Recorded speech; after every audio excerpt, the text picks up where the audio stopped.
अभी आप कह रहे हैं हिंदू खतरे में, खुदा की कसम आप मुसलमानों को हर जगह बिठा दीजिए, फिर हिंदू खतरे में नहीं रहेगा। अभी खतरे में है ना, मुसलमानों को औहदे हर जगह औहदे पर बिठा दीजिए, हिंदू खतरे में नहीं रहेगा। कि यहाँ के काली मंदिर को भी भगवा कर दिया जाएगा, तारा के मंदिर को भी भगवा कर दिया जाएगा। यहाँ तो लाल कपड़ा देते हैं, काली जो रहते हैं, काली के भक्त जो हैं, और लाल जो है वो लोग धोती वगैरह पहनते हैं लाल। तो क्या उन लोग को भी फिर भगवा पहनना पड़ेगा? बहुत मार मारेगा यहाँ बंगाली बहुत मार मारेगा, दौड़ा देगा अगर अगवा भगवा का नाम लेगा तो। यहाँ पर काली का धरती है, काली का ही नाम चलेगा। विष तो शिव जी ने पी लिया था, तो आके मजबूरी में और मैंने गुस्से में ही पिया था ना उन्होंने। तो आपने उस जमाने में भी भगवान को नहीं छोड़ा था, आज मुसलमान को नहीं छोड़ रहे हैं आप, और आप पूछ रहे हैं कि कौन अच्छा कौन बुरा। शहद है बंगाल की हवा में शहद भरा हुआ है, उस शहद को ये लोग आ रहे हैं जहर करने के लिए। नमस्कार, इस वक्त हम मौजूद हैं बंगाल की राजधानी कोलकाता में। आप देख सकते हैं बंगाल की जो कोलकाता की सबसे पुरानी मस्जिद के सामने हम मौजूद हैं। यहाँ से कुछ मुस्लिम लोग हैं जो नमाज़ पढ़ के भी निकले हैं। उनसे हम जानने की कोशिश करते हैं कि इस बार का जो मुसलमान है बंगाल का क्या चाहता है, क्या ममता बनर्जी की वापसी चाहता है या भाजपा चाहता है। सीधे बातचीत करते हैं। जिस तरीके से लगातार बयानबाजी हो रही है, चाहे वो योगी आदित्यनाथ हो, मोदी हो, हिंदुत्व की वो बात कर रहे हैं, किस तरीके से देखते हैं? अब देखने को बचा क्या है, 12-14 घंटे के बाद में पोलिंग होगी। मुसलमानों ने कल भी फैसला कर लिया था, एक हफ्ते पहले से फैसला किया हुआ था, और जब इलेक्शन अनाउंस हुआ था उसी वक्त फैसला हो गया था कि ममता बनर्जी को जिताना, हम लोगों को वोट देना। हम लोगों के पास में दूसरा कोई ऑप्शन नहीं है। हम लोग बिल्कुल आंख बंद करके उसी को वोट दे रहे। किसी में इतनी ताकत नहीं है जो इन संघियों से लड़ सके। वही शेरनी है, वही लड़ती है, वही लड़ेगी, और वही लड़ रही है। इसलिए उसको बस ज़्यादा से ज़्यादा मजबूत हमको करना पड़ेगा। यहाँ का हिंदू, मुसलमान, सिख, ईसाई सब ने मिलकर के फैसला किया है कि ममता बनर्जी, क्योंकि ममता बनर्जी अमन की बात कर रही है ना, मुसलमान को डराने की कोशिश की जा रही है, मुसलमानों को डराने की कोशिश की जा रही है। वो देखें अपने वो क्या बोलते हैं, सेंट्रल फोर्स, केंद्रीय बाहिनी। मेरा तो ऐसा लगता है कभी कभी कि शायद चाइना और हिंदुस्तान का जंग होने वाला, बंगाल के ऊपर हमला करेगा, या बांग्लादेश बंगाल के ऊपर में हमला करेगा, या बर्मा बंगाल के ऊपर हमला करेगा। इसके लिए इतनी फोर्स आई हुई है। इलेक्शन के लिए इतनी फोर्स की तो बहुत ज़्यादा ज़रूरत नहीं होती थी कभी भी। तो और है ना कि ईमानदारी से वोट हो, घपला ना हो, कहीं कुछ गड़बड़ ना हो, आपकी सिक्योरिटी के लिए, बंगाल को बचाने के लिए।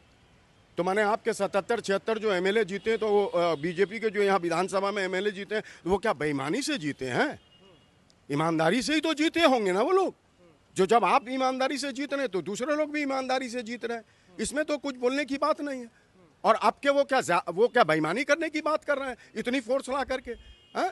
इतनी फोर्स चलाए तो क्या क्यों लाए हैं?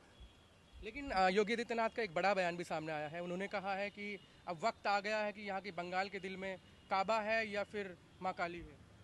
नहीं, बंगाल के दिल में क्या है, पूरे हिंदुस्तान, पूरी दुनिया के दिल में, मुसलमानों के दिल में काबा है। और काबा का जितना हम एहतराम करते हैं, यहाँ के बंगाली भी करते हैं। अच्छे हिंदुओं के घर के अंदर काबा की तस्वीर लगी हुई है। जो योगी जी क्या जाने बेचारे, योगी जी तो जानते नहीं है। मंठ के पुजारी थे, उनको जो है मुख्यमंत्री बना दिया गया। अब कैसे बने, क्या बने, ये तो हम लोगों को पता बात कर रहे हैं। वो चुन चुन के यूपी में खत्म कर रहे हैं, गुंडों को धड़ल्ले से उन्होंने टारगेट करके अंदर कर रहे हैं, बिल्डोजर चलाया जा रहा है, जेल में डाला जा रहा है। तो अगर कोई मामला हो रहा है ना, हमारे यहाँ एक तो मामला हो गया था रेपिस्ट का, और उत्तराखंड में मामला हुआ रेपिस्ट का, और हाथरस में मामला तो उन लोगों को ले जाकर के खड़ा कर देना चाहिए था योगी जी के सामने, उनको गोली मार देते। अदालत का क्या काम है फिर? अदालतों को बंद कर देना चाहिए। कह रहे हैं गुंडे हैं मुसलमान, जो गुंडाई करते हैं उनको टांग देंगे 4 तारीख के बाद। क्या मुसलमानों को रेपिस्ट आप बताइएगा? और कितने लोगों ने, मुसलमानों ने जो है आज तक भारत के फौज से गद्दारी किया है? आप एक आदमी का नाम बता देना, एक आदमी का नाम ले लें। सबके आप ही लोग के भाइयों ने जासूसी करके जो है मुसलमानों का फौज का जो है दलाली किया था पाकिस्तान के साथ में। हम लोगों ने नहीं किया है, कहीं भी हम लोगों ने नहीं किया है। आप कटमुल्लों की मनमानी नहीं चलेगी यहाँ पे। कौन कटमुल्ला है? कटमुल्ला तो है ही नहीं, कटमुल्ला तो कोई भी नहीं है। मुल्ला तो मुल्ला ही है। हमारे यहाँ तो बहुत एहतराम के अल्फाज है, मुल्ला, सुबद अली मुल्ला। कटमुल्ला कौन सा मुल्ला होता है? हाँ, पता नहीं, वो उनको जानते हैं, वो जानते होंगे। उनको तजर्बा होगा कट और सट का। वो सट थे, उनको तकलीफ हुई, अब उनको कट से अब उनको आराम मिलता होगा, इसलिए कट का उनको ज्यादा जरूरत है। कटमुल्ला को तो टांगने की बात कर रहे हैं। हाँ, वही तो कह रहा हूँ। तो भाई कट क्या उनको ज्यादा पसंद है? क्या कट ने उनको ज्यादा तकलीफ देती थी और शट जो है उनको तकलीफ नहीं दे रहा था? हो सकता कट ने उनको ज्यादा तकलीफ देती है, दर्द ज्यादा हुआ होगा, तकलीफ, जिगर फटा होगा कट से, तो उन्होंने बोला कि ये कट जो है इनको जो है मारो, ये गलत लोग हैं, ये तकलीफ देते। भगवा लहराएगा, भगवा में हो जाएगा। नहीं नहीं, मैंने तो कहा ना, मैंने कहा ना कि यहाँ के काली मंदिर को भी भगवा कर दिया जाएगा, तारा के मंदिर को भी भगवा कर दिया जाएगा। यहाँ तो लाल कपड़ा देते हैं, काली जो रहते हैं, काली के भक्त जो हैं वो लोग लाल कपड़ा पहन, लाल गमछा और लाल जो है वो लोग धोती वगैरह पहनते हैं लाल। तो क्या उन लोग को भी फिर भगवा पहनना पड़ेगा? बहुत मार मारेगा यहाँ बंगाली बहुत मार मारेगा, दौड़ा देगा अगर अगवा भगवा का नाम लेगा तो। यहाँ पर काली का धरती है, काली का ही नाम चलेगा। दिक्कत है। हाँ, भगवा हम लोगों को किसी चीज से मार मारेगा। आप अगर काली के मंदिर को पुजारी को बोलिएगा लाल छोड़ करके तुम भगवा पहनो तो वो मारेगा आपको, दौड़ा देगा। उत्तर प्रदेश के मुख्यमंत्री का वेशभूषा है वो, उसको आप ऐसे कह रहे हैं? वो तो उनका ड्रामा है, वो उनका पोशाक है, पहनते हैं। हमको तो किसी के पोशाक से भी कभी कोई तकलीफ नहीं हो। आपको तकलीफ हो रही है दाढ़ी से, टोपी से, क्योंकि आप पहचान रहे हैं, कपड़ों से आप पहचानते हैं, आप शनाख्त करते हैं। हम पकड़ कपड़े वगैरह से नहीं पहचान। कोई भी मुसलमान का MP हो, MLA हो, किसी अदारे का कोई बड़ा ओहदेदार हो, मुसलमान के मुंह से आपने कभी सुना कि हिंदू ऐसे हैं? आपने नहीं सुना होगा। हम लोगों को मना है, और किसी के धर्म को भी उंगली उठाना मना है। लकुम दीनकुम वले दीन, तुम्हारा दीन तुम्हारा धर्म तुम्हारे लिए, मेरा दीन मेरा धर्म मेरे लिए है। अल्लाह ने फरमा दिया कुरान करीम में, नबी की ज़बान थी, नबी ने सुना दिया हम लोग को। तो हम लोग तो इससे भटक नहीं सकते हैं। अगर मांस मछली खाते हैं, इनको कोई नहीं है, धर्म ईमान नहीं, मांस मछली खा रहे हैं, उस पर भी देखा जाएगा इस बार चुनाव। वो आप ही लोग के कैमरे ने दिखाया था, वो जो अभी कौन सा बहुत बड़ा मेला लगा था कुंभ का, और वो कांवड़िया जो जाते हैं श्रद्धालु, उसमें तो सब नहीं, लेकिन बहुत से लोगों को देखा था कि वो मुर्गा मुर्गी भी तोड़ रहे थे। वो आपकी तरह कोई जर्नलिस्ट था, उसने फ़ोटो उठा के वायरल कर दिया। तो ऐसा नहीं करते हैं हम लोग जो खाते हैं खुलेआम खाते हैं।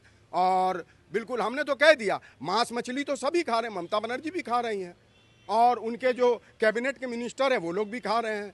अभी वो आए थे ना, क्या ठाकुर थे वो दाढ़ी वाले, क्या ठाकुर, अनुराग ठाकुर, वो भी तो अभी खा रहे थे, मछली खा करके गए हैं। तो उनको निकाल देना चाहिए जोगी जी को। वो तो कहते हैं भावना बात हो रही है ना हमारी। ओ, ये भावना है, मछली खा के भावना है, और मुसलमानों को कत्ल करके भावना है। उनकी भावनाएं जागती हैं, लेकिन हम लोग नहीं जगाते हैं। किसी को मार के, किसी पर उंगली उठा करके, किसी के मज़हब को बुरा भला कह करके, किसी इंसान को बुरा भला कह करके हम लोगों को मना है ये चीज़। हम लोग को अल्लाह के रसूल की तरफ से मना है। आप किसी के ऊपर में उंगली नहीं उठा, अपने आप को देखते रहो हम कैसे हैं। हम लोगों ने आज तक किसी भी आलिम उलमा ने किसी दूसरे मज़हब के ऊपर में उंगली नहीं उठा। मैंने तो कह दिया लकुम दीनकुम वलिय दीन। शुभेंदु अधिकारी हैं, भाजपा के बड़े नेता हैं, वो हिंदुओं को डरा रहे हैं। वो ये कह रहे हैं कि अगर TMC की सरकार आ जाती है तो मुसलमान को मुख्यमंत्री बना देंगे और फिर हिंदुओं को परेशान करेंगे। शुभेंदु अधिकारी कह रहे हैं। अरे मुख्यमंत्री मुसलमान को बना दीजिए, प्रधानमंत्री मुसलमानों को बनाइए, और तमाम बड़े बड़े अहदे पर मुसलमानों को बैठा दीजिए। अभी आप कह रहे हैं हिंदू खतरे में, खुदा की कसम आप मुसलमानों को हर जगह बिठा दीजिए, फिर हिंदू खतरे में नहीं रहेगा।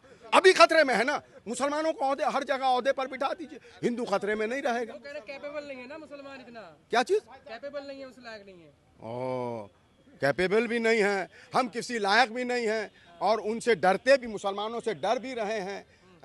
आप डर भी रहे मुसलमानों से। जब हमसे जब उस लायक ही नहीं हैं, तो फिर आप हमसे डर क्यों रहे हैं? कोई कभी चूंटी से कोई डरता है तो फिर आपको तो मुसलमानों का नाम ही नहीं लेना चाहिए। मुसलमानों का नाम लेना चाहिए।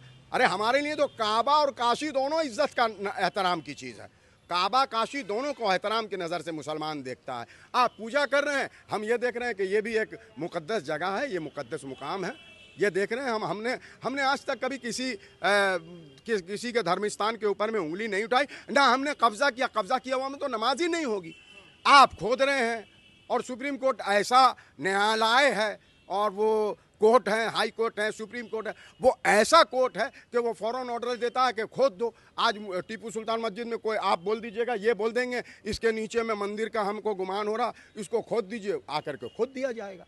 तो इस चीज़ से बचने के लिए बंगाल ये भी को कह रहे हैं कि जिस तरीके से हुमायूं कबीर ने मस्जिद की बात की, यहाँ पे मस्जिद बनवाएंगे, बाबरी की बात की, तो कह रहे हैं कि ऐसा नहीं होने देंगे बंगाल में इस बार, सिर्फ हिंदुत्व का राज चलेगा।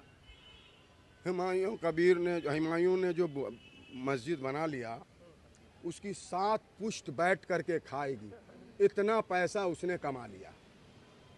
उसको पैसा कमाने के लिए चाहिए था, कोई मदारी था तो उसने मदारी के लिए वो नाचक नहीं दिखाया, नाच नहीं दिखाया, उसने एक मस्जिद का सहारा ले लिया कि मस्जिद बना दे एक ठो, चलिए पैसा तो आ जाएगा। वो हुमायूं कबीर वगैरह का कोई चलती वलती नहीं है और मस्जिदों की पहले से कमी नहीं है, बहुत मस्जिदें हैं यहाँ और बहुत मस्जिदें हैं। और मस्जिद अगर कमी होती है मस्जिद की, थोड़ा बाहर लगता है। जब तक ये कांग्रेस थी, वामफ्रंट थी, ममता बनर्जी हैं, थोड़ा बहुत हम लोग रोड पर भी नमाज पढ़ लेते हैं, पुलिस लात वात नहीं मारती है, पुलिस देख के गांठ कर लेती है। अच्छा, आपने मोदी जी का भी कार्यकाल देखा, योगी को भी देख ही रहे हैं, ममता का भी देखा, तो कितना फर्क देखते हैं ममता के काम में और बीजेपी के काम में? कैसे मिसाल दिया जाएगा इसको कि आप जहर को और शहद को, शहद और जहर का मुआवजा कर रहे हैं एक साथ हैं? जहर कौन है और शहद कौन है? वो तो आप समझिएगा ना, आप मुझसे पूछ रहे हैं। विष तो शिव जी ने पी लिया था, तो आके मजबूरी में और माने गुस्से में ही पिया था ना उन्होंने। तो आपने उस जमाने में भी भगवान को नहीं छोड़ा था, आज मुसलमान को नहीं छोड़ रहे हैं आप, और आप पूछ रहे हैं कि कौन अच्छा कौन बुरा। शहद है, बंगाल की हवा में शहद भरा हुआ है, उस शहद को ये लोग आ रहे हैं जहर करने के लिए, समझे। इन्होंने जो है वो शिव को जहर पिला दिया था, अब मुसलमानों को भी जो है जहर पिलाने